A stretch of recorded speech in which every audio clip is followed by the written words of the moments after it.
Well, thanks for agreeing to talk to us. Hey, no problem. I appreciate it. Yeah, so I put up quite a detailed blog post. I don't know if you've managed to have a chance to have a look at it yet, but basically it's talking about you from the point of view, which I suppose we've never really had that conversation. It's more about how I view you as being that kind of conflict reporter. So, not necessarily a war reporter or a war correspondent, all those things that you've been called over the time. Filmmaker, documentary filmmaker, but that really conflict, from a conflict reportage point of view, reporting on conflict, it's something that you've got an incredible amount of experience about, and maybe you treat it seriously or you don't, or you talk about it or you don't, or it's just something that you've done and it's an experience. All of those things shape you, I think, and we've never really spoke about the role that maybe your faith plays as well in, the way that you approach your filmmaking, or how you now work in that kind of humanitarian sector with people like, the film that you're making in Mali, or your interest in Arts on the Monsoon.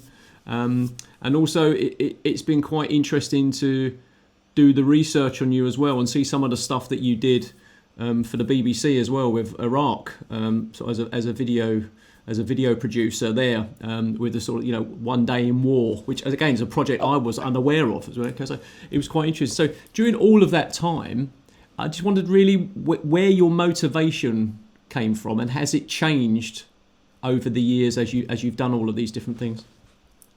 Wow, that's a loaded question. My motivation probably, John, when I was a kid, I just was interested in war movies and war films and this idea of the hero and things like this. So I gravitated toward sort of conflict studies and ended up getting my education in conflict studies, my undergraduate in the United States and my postgraduate at King's London there, across from White City, the Strand, not across from White City, but across the Strand from, I think, the old BBC radio location. That's right. The old location. Bush House. Bush House, that's right.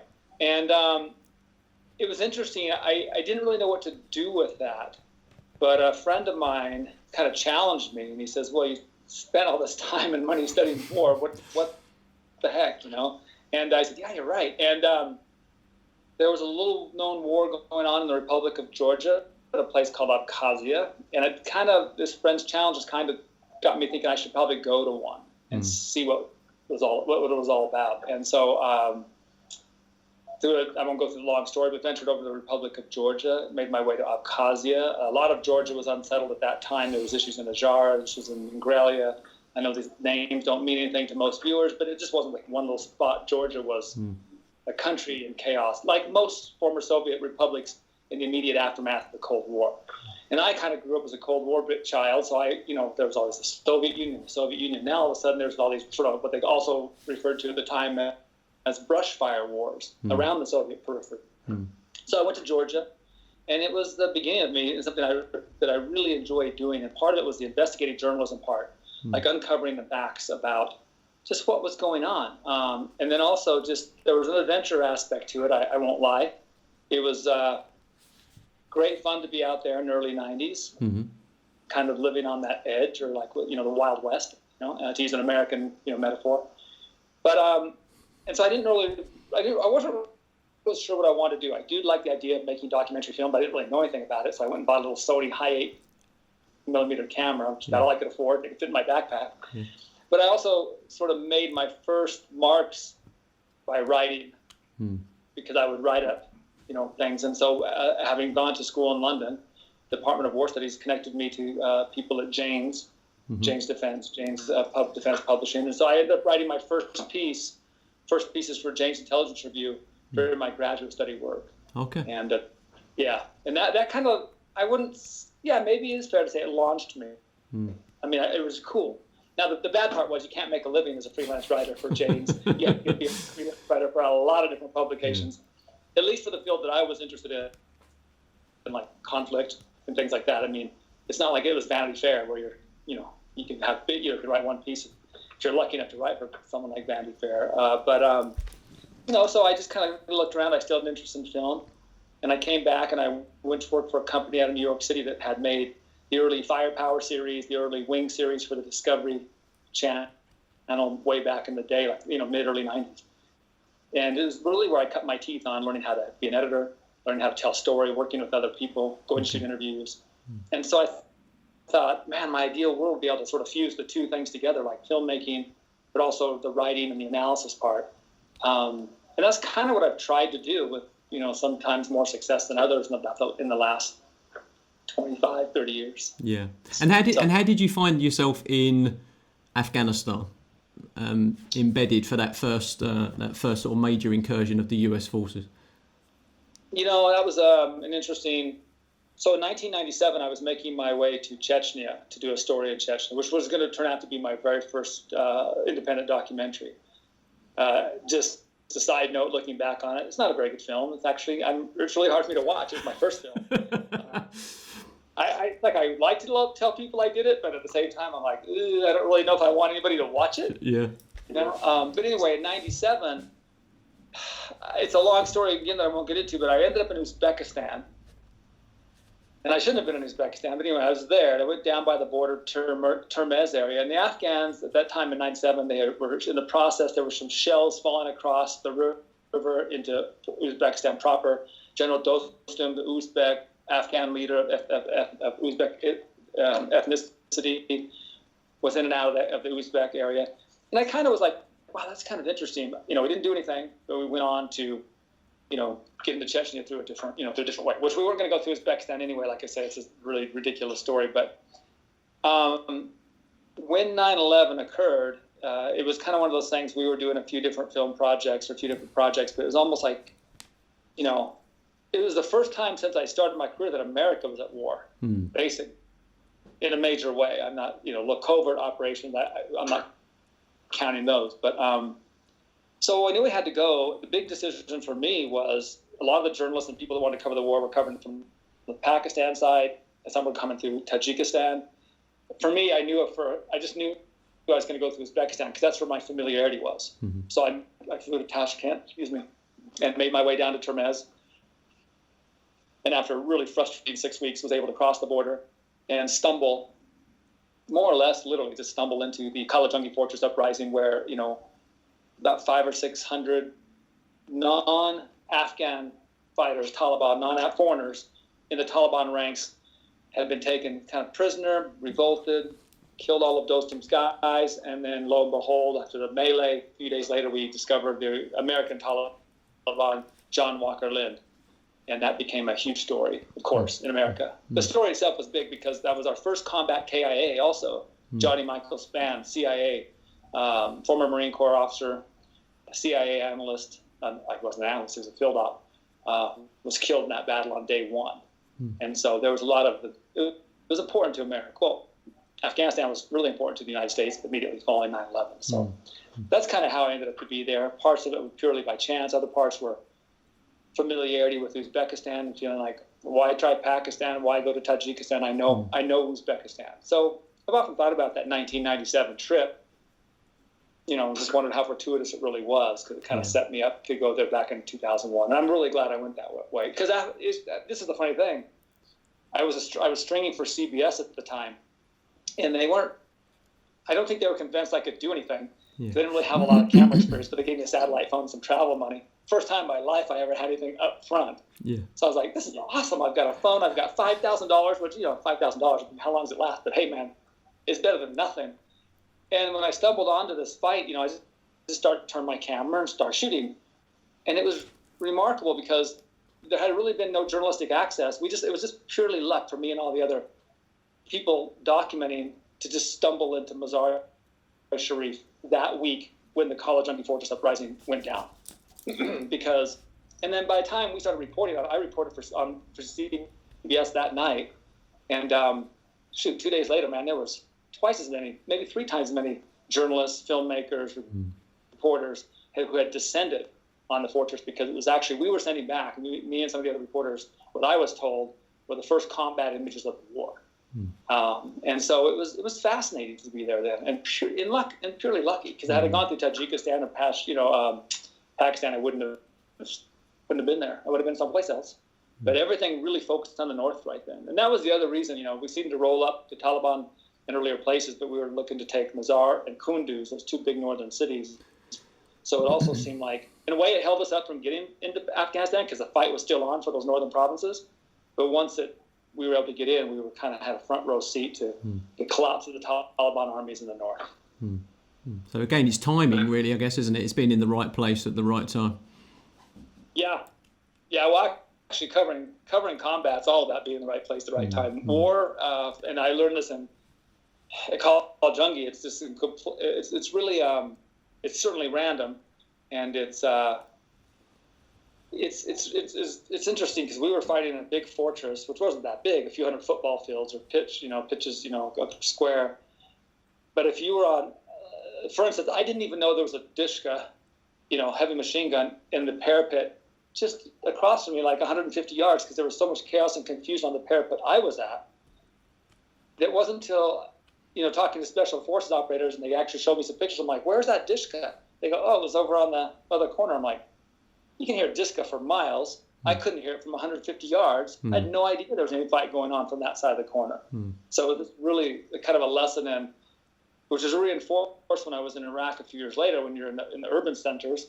Like, you could be fighting on one corner and then across the block getting a Coke. I mean, it was just weird, it wasn't like the whole battlefield. It was just, the battlefield was up in sections. So that sort of tactical fighting, the tactical environment was really interesting. How does your approach change as a camera operator with each conflict that you cover? Change? In what sense? I mean, do you find that the way that you operate changes yourself? Do you become more aware, less aware? Do you become immune? Do you become hypersensitive? The difference between what you did in Afghanistan and what you did in some of the former Soviet republics and in Iraq.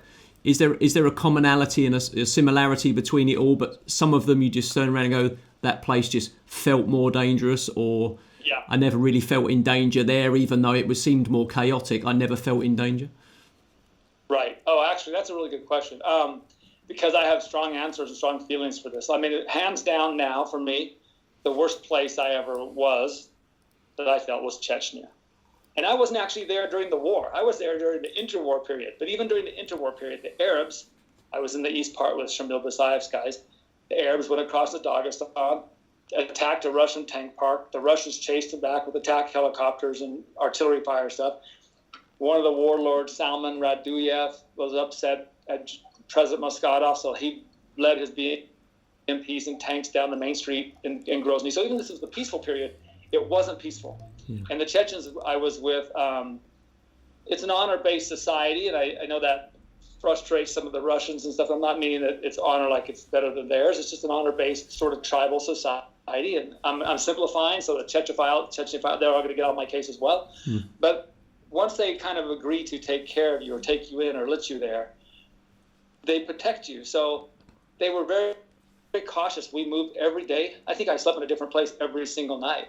I don't think I spent 2 nights in a row because they were afraid that if we were found out or a pattern or was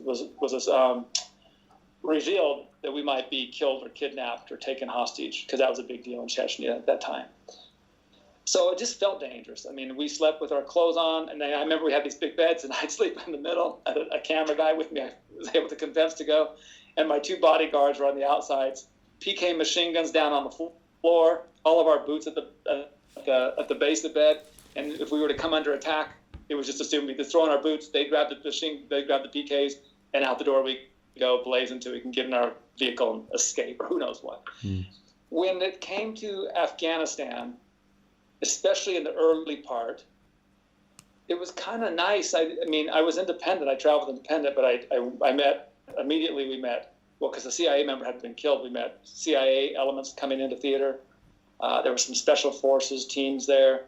But for me, there was a sort of a calmness. It was the first place I'd been where there was other Americans. And then, of course, when I got to Iraq, and I was part of that official embed, where they embedded over 700 journalists and filmmakers, writers, you were with a unit from your country. So even though Iraq may have been technically more dangerous in a certain time and period, there was a comfort zone there because you were with your troops. So it didn't mean there wasn't friction, and there's still been lots of debates about did we tell accurate stories because of the embed, where we, psychologically preconditioned to say good things about U.S. fighting forces because you build up friendship. I get all that.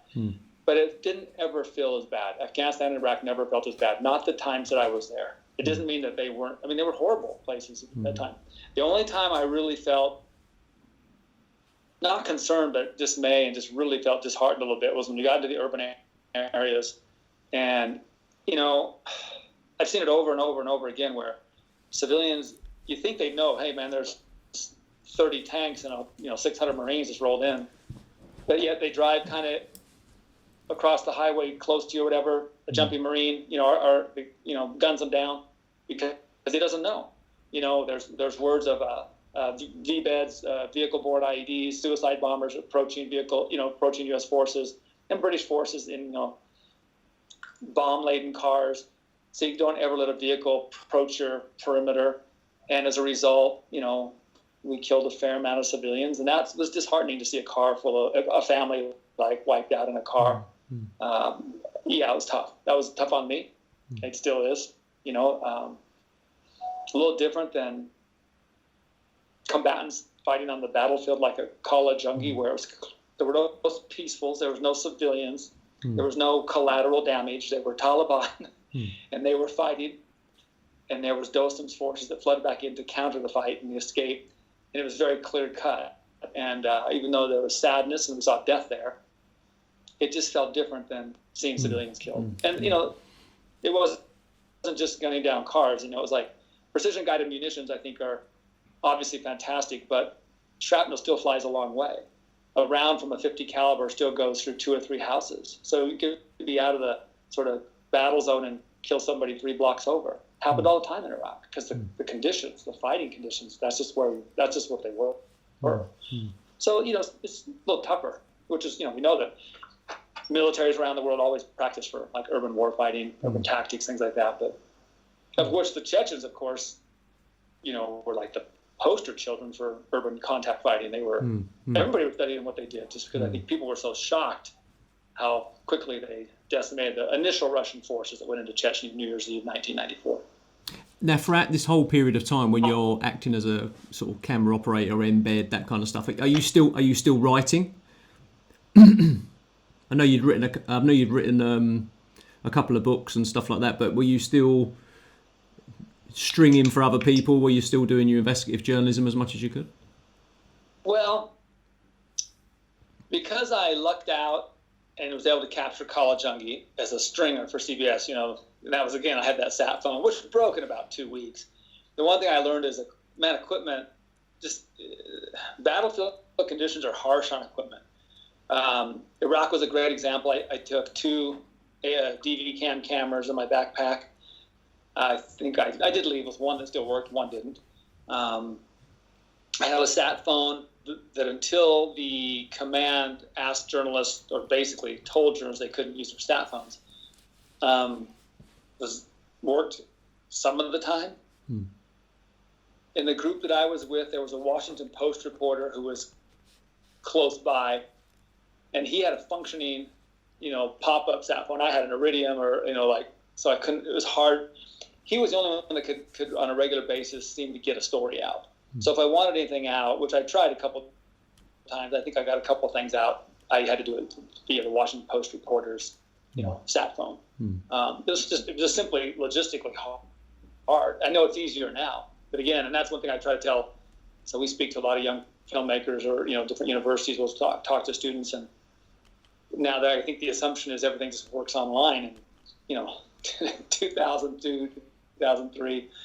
I mean, yeah, we had online, we had internet, but man, it wasn't easy. And broadband speeds weren't anything like they were today, and it was hard. It was hard to just get your material out. So what you had to do, in fact, when I was stringing for CBS during the Iraq War as well, and I think I was only able to find, we crisscrossed the CBS crew that actually had a link that could upload footage. I had been, 2 weeks, I never saw another news crew, so I just had stacks of tape, but I couldn't do anything with it. I couldn't get it. There's just no way. I mean, I could have. There were some reporters I know that left their units they'd see another unit off in the desert horizon, which I thought was always really bizarre, and they'd just walk to the other unit. Which like, man, that's risky, you know, being unidentified, walking on someone's like 3 or 9 position, you know. Hey, I'm with the Times or something, you know. But it was hard to get your material out. I know some print reporters were calling in their stories, I think actually dictating stories, but it was for a visual, you know, for my thing, you need more visual. It was really hard to get those images out. Yeah. But we did make a film for Channel 4, so everything we were shooting, we ended up bringing back and putting together, and before the summer of 2003, just a few months after the initial invasion period, we produced that film, Virgin Soldiers, for Channel 4. Is that the one that you won the award for as well? No, we won the Rory Peck and Royal Television Awards for House of War, a college young. Yeah. And then we actually were nominated the next year for Virgin Soldiers, but we did not win. We were just one of the finalists. Okay. So during this period of time when you're covering these various conflicts, is there a moment you can specifically remember where you turned around and said, I don't want to do this anymore, I'm going to change the kind of filmmaking that I do? No, never. Okay. Well, certainly not out there. There was nothing I saw or participated in or that caused me to say that then. Frankly, you get old. And being in combat is hard. It's exhausting. And so as time goes on, and I have a family, it's a little more interesting to me to do projects that are still global in nature, because we really like that kind of stuff. And that's reflected in the films we did for the Smithsonian, you know, Arts of the Monsoon, that just tracks the exchange of culture and art along the East Africa seaboard with the state of Oman. No active conflicts there. A little tension in Zanzibar, a little Islamic tension. There's issues in, you know, there, but and then we just did one in looking at Brazil's borders, which we just announced last week will be distributed through Journeyman TV, Journeyman Pictures. And you know, the Amazon is a hectic place, and there's all kinds of trafficking, and we were with Brazilian military, and so I guess there is an element of danger there. But it wasn't like the active combat things that I did. I'm not necessarily opposed to doing those.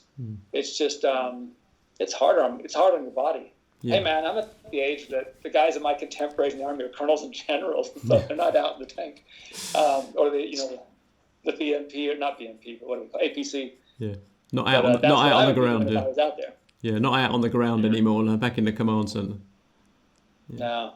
But I do remember guys like General Mattis, man, he was great. I mean, I think that's one reason why he's so revered in the Marine Corps. You know, I mean, he was on a helicopter because he had to cover the entire 1st Marine, you know, the 1st MEF footprint.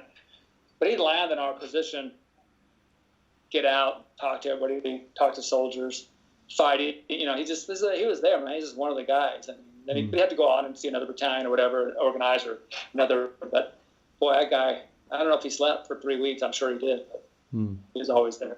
Yeah. So. Now you mentioned Arts of the Monsoon and that kind of your interest in art as well, and I was fascinated to look at your Facebook page that you've got around the red paint, and this collection you've got of artwork that's all related from sort of Russia, China, stuff like that. How did you first become interested in that? Well, actually, that's an interesting story because that's how I first got to Republic of Georgia, to look at the war in Abkhazia.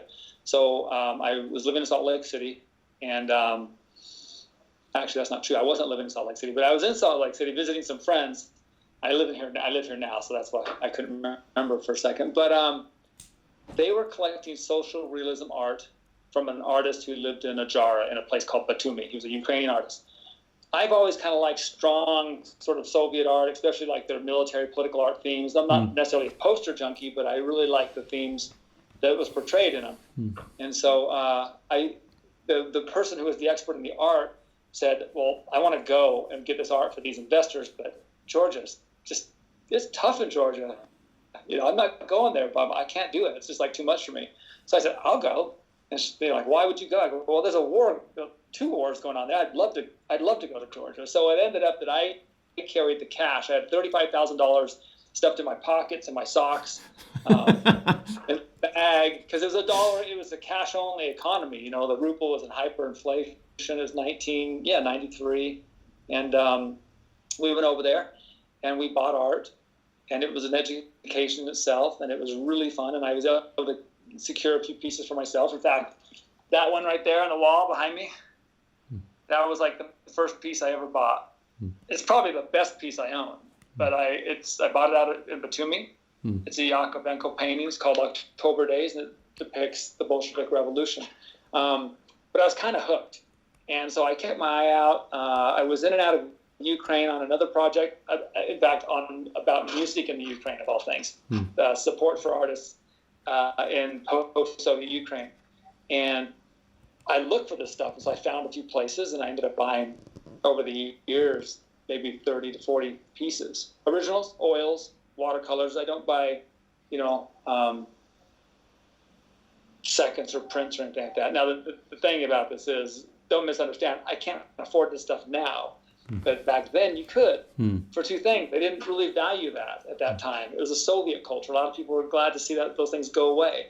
Now I think they're going through a renaissance. People, I hear Russians say, well, it may be Soviet art, but it's our art, it's our history. Yeah.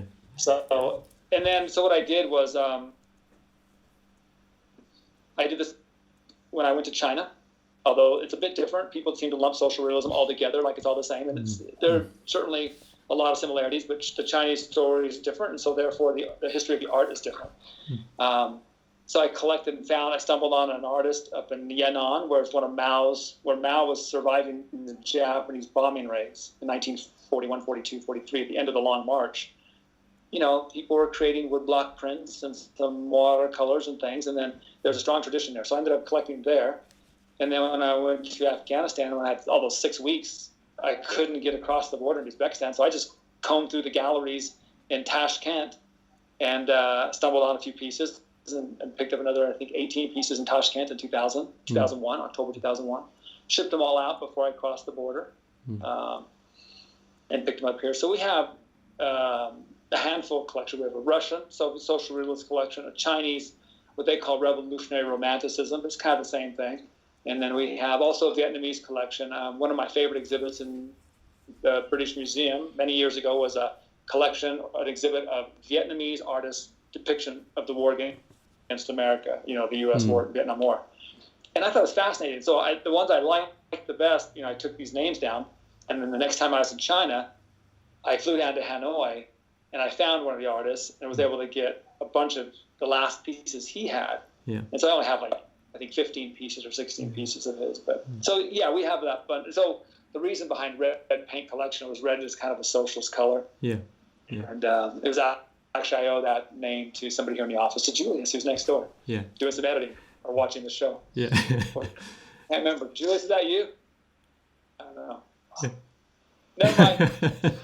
So we like it, and we made a couple shows about it. We did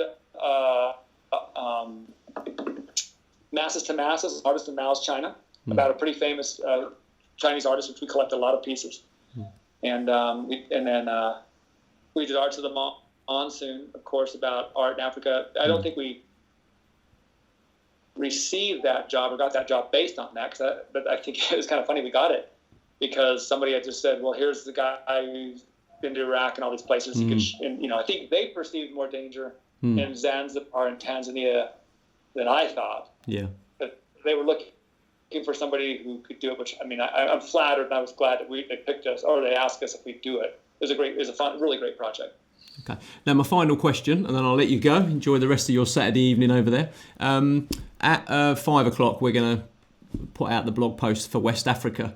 And I've said here, West Africa, the new front line, because that kind of post-Iraq, post-Afghanistan, the whole kind of, Daesh, ISIS movement with Boko Haram in Nigeria, Niger, Malawi and places like that. Now, you've just been to, not Malawi, Mali. You've been to Mali, haven't you, making a documentary and stuff. What was your feeling while you were there? Did you get a sense of it was changing? Because you were saying there's a difference between the north and the south, isn't there? Well, yeah, the north, of course, large tracts are, under military control. There's massive amounts of refugees. You see the big refugee camps out by the garbage dump in the capital of Bamako, in the southern part, out by the airport. We went and talked to some of those people in those refugee camps. And so I can't say I have a lot of experience. I have not been to the north. I have been to Timbuktu or any of those places, Mopti. But we've been every year for the last 3 years, 2017, 18, and 19, sort of looking at village life and the situation in the south, in the area of Welesabugu. And we're working closely with an NGO there, the Welesabugu Alliance, who just happens to be locally based here in Salt Lake. They've been operating in the region for 30 years. And that whole film came together because, gosh, in 2000, a crew was sent there from one of the university here in partnership, and their idea was to document village life. Mainly, it was done by the Women's Studies Department. They were going to document women's life of women. But since the whole thing has sort of turned, and they handed me this footage and to look at, and I started looking at it, and we approached the NGO, and I said, it'd be really interesting to do a story about Mali. But like all documentary stories, in my experience, you have like an idea from inception, and it evolves. And so we were going to take the 2000 footage and sort of juxtapose it with the 2018 footage and show, but we weren't able, and we had a list of all the key characters. A lot of them have passed away. Some of them we tried to interview, and and sometimes people are great storytellers and good on camera, and some weren't, so we really struggled. But we did find an interesting family that had been through a lot, and she was one who was originally filmed as a young bride in 2000. She was 13 years old or something like that. Wow. Now lives in a neighboring village, and so we kind of went with that family because their story was interesting, because struggling farmer, he gets sick and almost dies, which would have caved the entire family. He's got a brother, and is a mechanic in the capital. Yet the son has gone into these sort of what they call these local gold mines, which are just pits of despair. It's just unbelievable. Nobody wants their kids to go to the gold mines, but there's nobody has any money, so they go to these gold mines to try to make money, to try to dig for gold and strike it rich or get enough to just to live. So it's kind of an interesting story. And so what we thought about was, and then these refugees are pouring in from the north. So rather than do a war story in the north, which we have done a lot in our past, the war story, we're looking at the impact just to the lives of villagers in the south. Like there's one village we went to that just accepted 100 refugees from the north. The village itself only has 300 or 400 people, so you're adding 20% of the village comes from a new area. If they, there's a possibility of friction between this new group and the villagers. How do they make it work? What's life like for that? Is it fully embracing? Now they're different ethnic groups as well. So we're just kind of doing it. It's not really a hard-hitting, there's like no real sort of, what I'm trying to say, climactic ending or point to the story. It's just kind of like I wouldn't say it's cinema verite, but you just kind of want to observe. It's observational. And like, here's a family, and they live in different locations, but they go through this whole thing as a family unit. They're emblematic of other families. Here come these refugees. These are new families. How do they interact? It's probably a very narrow topic that's only going to interest people interested in Mali. But I also feel like it's a story that's not being told. Well, nothing's really being told. I don't even see war documentaries coming out of the north right now. I mean, it's really for the European and for the Westerner, it's a French story. It's a former French colony. They're the largest commitment of troops in the area. They've been running a combat mission there, I want to say since 2013, could be a year or two off. So, but it's been a really fascinating story. Yeah.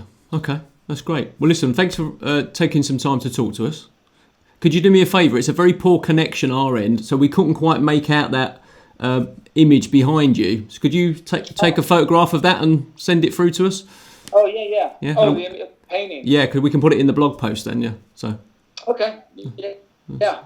I know I have to shine some light on it. Yeah. It's an overcast day, and I don't operate in a museum. We have a nice little office, but the light's not great on it. But we can do that for sure, John. Lovely. Thanks for talking to us, Dodge. Really appreciate it. Absolutely. Good luck with the rest of the 24-hour event. Thanks very much. Speak to you soon. Thank you. Bye, John. Bye.